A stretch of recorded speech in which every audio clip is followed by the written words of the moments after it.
On the Media is supported by the Graduate Center CUNY, where you can pursue a master's degree in liberal studies. Choose from 19 customizable tracks and go where your intellectual curiosity leads. Learn more at www.gc.cuny.edu/mainfo. On the Media is supported by Citi, presenting the Citi Gold relationship. When was the last time you believed possibilities really were endless? Explore the benefits of complimentary financial planning from Citi Personal Wealth Management and a dedicated Citi Gold team. Learn more at citi.com/staygold.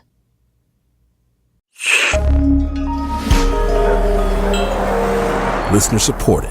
WNYC Studios.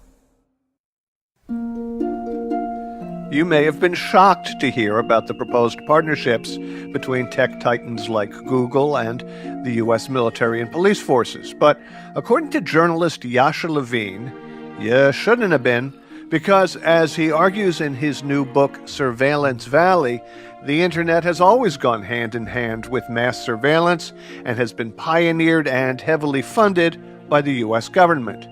Levine found that while the preferred internet lore focuses on California hippies and libertarians and merry pranksters taking government cash to build out a computer-networked utopia, government and military goals were always front and center. And it all kicked into high gear, Levine says, in the 1960s. The Pentagon was hoping to develop new kinds of ways of managing warfare and managing strife to give the Pentagon a kind of X-ray vision of what's happening in the world, a kind of global surveillance network. At the time, it was very crude and rudimentary, but the early internet and the computer technology that was connected to it, monitors, keyboards, mice, collaborative document editing, things like that, these were the bedrock of a global command and control system, closely tied to spying on the world. Now, that is kind of amazing, not because it's Orwellian, we've ceased to be amazed by that, but because it's so visionary. It anticipates the kinds of computing power and speed, and most of all, online ubiquity, gigantic networks, that would have been the stuff of Philip K. Dick at the time, or maybe the Jetsons. This all took place via a Pentagon agency called ARPA. Who were these people? ARPA was actually supposed to be a kind of military NASA that was created in the wake of the Sputnik scandal. America had a freak out over that because the Soviets made it into space first, and they launched Sputnik, the satellite, on top of a intercontinental ballistic missile. And so ARPA was launched as a response to that. After John F. Kennedy became president, it was turned into the hub for advanced weapons design and counterinsurgency and figuring out new ways to fight a new kind of war. So ARPA worked on all sorts of projects during the Vietnam War, from developing and testing the M16 rifle to testing and developing Agent Orange. They were also involved in helping the Air Force create the first surveillance system of a battlefield. And so ARPA was involved in all sorts of things in the Vietnam War.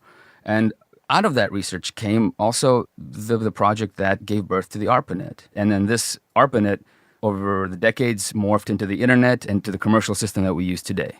I just want to be clear here, because on the one side, there were the military roots of the project. And then on the other were the civilian, academic, and commercial pioneers, the likes of Vint Cerf, who's recognized as one of the fathers of the internet and who worked on ARPANET. We knew that we were exploring new territory. We knew that computers were potentially very powerful things. We had heard from visionaries that you could do things with computers that were not just crunching numbers, that these things could be used to augment human intellect. And John Perry Barlow, who was co-founder of the Electronic Frontier Foundation, a privacy advocacy NGO, who evangelized about the utopian democratic aspects of computer technology and this thing called the internet. We need, in essence, to cut out the middleman and speak directly to one another. We need a place where we can share information unfiltered by the needs or desires of either Big Brother or the marketing department down at Channel 6. Now, you're not saying they were somehow dupes, are you? I mean, they didn't get suckered into opening the gates for the Pentagon's Trojan horse, right? Well, no, I don't think they're that, but you have to separate them out because Vint Cerf, of course, was a military contractor. He helped the military develop applications that ran on the ARPANET in the 70s, and he ran simulations using ARPANET technology that simulated, for instance, a NATO tank battle in Eastern Europe. So Vint Cerf, from the beginning, was involved in military applications of this technology personally. He knew exactly what he was doing. John Perry Barlow is different. He was a rancher and a songwriter for the Grateful Dead who was part of this crew in the Bay Area, early adopters of the internet and internet technology. And so he became kind of a booster for this and a believer. So they're not con men. They're not trying to dupe us. There is the Pentagon on one hand, and then there's this kind of counterculture element. Tell me more about the intersection of the hate district, the HAIGHT, and Silicon Valley. Actually, there's a huge amount of overlap between the counterculture and military cyberculture, and especially the kind of the libertarian kind of hippie wing of the counterculture that wanted to drop out, right? Didn't want to engage with the world, didn't want to change politics. They wanted to create a new politics. So they moved out of cities and built these communes on new ideas about how the world should run. And a lot of these communes are actually based on cybernetic ideas or information theory, where they looked at people as just nodes in an information network, and they wanted to construct their societies in those communes along the idea of a decentralized network. We would need governments. We would be able to connect directly to each other in a digital democracy. And that overlapped in a large part what the internet was trying to achieve, right? It was to create a decentralized network. A Declaration of the Independence of Cyberspace, as written by John Perry Barlow. I declare the global social space we are building to be naturally independent of the tyrannies you seek to impose on us. There's a lot more overlap. Douglas Engelbart, who was the inventor of the mouse, he was very friendly with the commune movement. He visited communes, he took acid, he gave his engineers acid because he thought that it could boost their productivity and release latent creativity.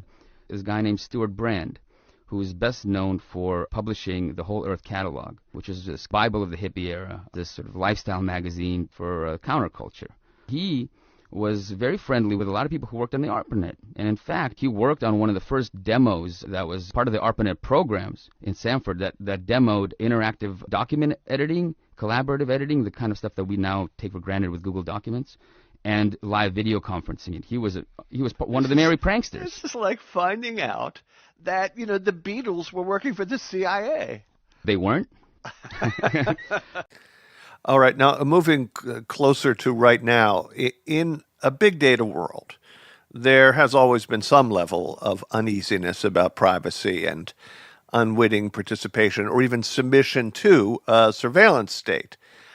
Then, in 2013, came Edward Snowden's revelations about mass NSA surveillance of civilian communications, and that vague unease turned to outrage, but there was comfort in knowing that technology provided the solutions to the problems created by technology, such as Tor and the app called Signal. Tor is like Internet Explorer, but it's an anonymity network that does not track your comings and goings online.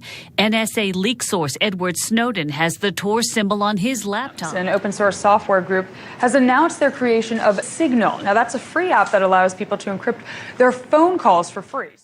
So the Tor browser, it's a separate browser that you download and that you use, and it promises to protect your anonymity on the internet. So the websites that you go to don't know who you are.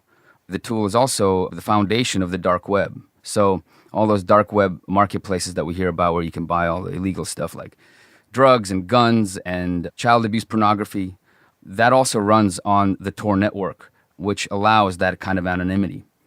Signal is an app that you download for your phone, and it encrypts your chat messages. And Signal's engine for encryption has been adopted actually by Google and Facebook in their chat application. So that's great. These apps have delivered us from the prying eyes of the state, whether it's the Iranian state or the U.S. government. We can navigate around the net without fear because these civilian heroes have given us the tools to do so. Except not.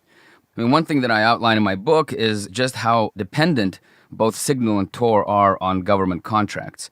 So Tor, anywhere from 90 to 98% of its budget depends on government contracts.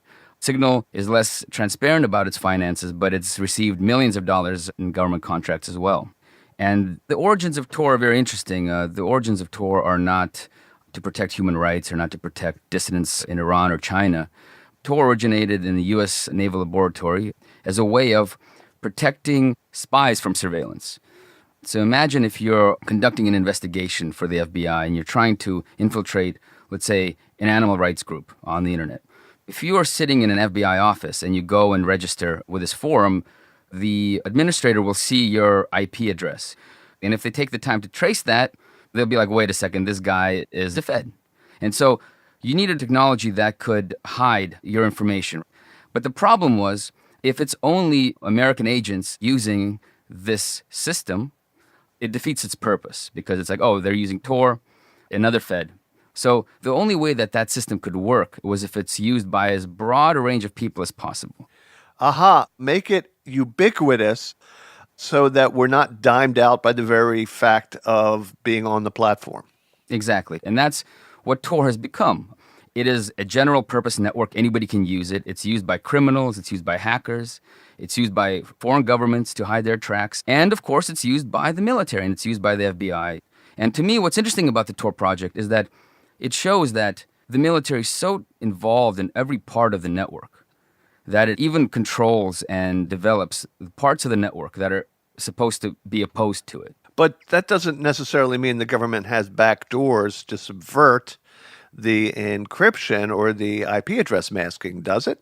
No, not necessarily. I have not seen evidence that there are back doors, but you don't really need back doors these days. As numerous disclosures and leaks from the CIA and from the NSA have shown, these agencies, intelligence agencies, have tools that exploit vulnerabilities in software, not even necessarily in Tor or in Signal, but in the underlying operating systems on which they run. And there's another aspect to it, which is not about backdoors or paranoia about government surveillance. My biggest problem with these tools is that they distract from a bigger problem that exists on the internet. It is in Google's interest, it is in Facebook's interest to promote Tor and to promote Signal because these two privacy tools do not threaten their business models. When you use Tor and you log into your Facebook or you log into your Gmail account, Tor no longer can protect you because Google knows who you are. You've just logged into their service. Facebook knows who you are because you've logged into their service. Signal only protects a very narrow band of your communications, messages that you send to other people. It doesn't protect you from the surveillance that happens on the internet as a matter of routine. And it doesn't protect you from Facebook giving away or selling your data like we've seen with Cambridge Analytica. So these tools give people a false sense of privacy, and we don't have any privacy. But when used as directed, right, these things do work. And a lot of people depend on it, whether they're dissidents in Iran or journalists in Russia, or for that matter, journalists covering the Trump White House. Encryption technology allows them to communicate in ways that protects them and their would-be sources. I mean, imperfect though it may be, it's not nothing. I'm not saying it's nothing. There are uses of it. Tor narrowly protects you when you're browsing the internet, and it's sometimes important and useful to people around the world. Signal only protects a very narrow band of communication. It doesn't protect anything else that happens on your Android phone, which siphons up all of the information that it can collect and sends it to Google. So they are, as general tools to protect your privacy, ineffective. And there is no alternative today. Like, what do you do if you want to protect yourself from Google? There's nothing you can do. If I understand correctly what you are saying, we should be far less concerned about the military having its fingers on everything and more concerned with the idea of private industry like Google and Facebook creating the very surveillance state that the military first envisioned. Which is worse? They're connected, right? Because the NSA does not run its own social media platform. That social media platform is run by Facebook. Yet the NSA can grab the data that's on Facebook in various ways, in legal ways, through the FISA court, or in less, legal, quote-unquote ways by secretly splicing into the data or hacking Facebook servers. So everything that Facebook collects, it will end up in the NSA's hands if it wants to. So we have to focus not on just government surveillance, but on the private telecommunication systems and the platforms that make that surveillance possible. And so as privacy movement or as privacy politics, we need to focus much more broadly and move away from simplistic technological solutions into political solutions, because that's really the only way that we're going to guarantee our privacy in some kind of way. Yasha, thank you very much. My pleasure. Yasha Levine is a journalist and author of Surveillance Valley, The Secret Military History of the Internet. Coming up, what if Babe Ruth had been a vegan? How fanciful questions reimagining sports history allow us to make sense of the history that actually took place. This is On the Media.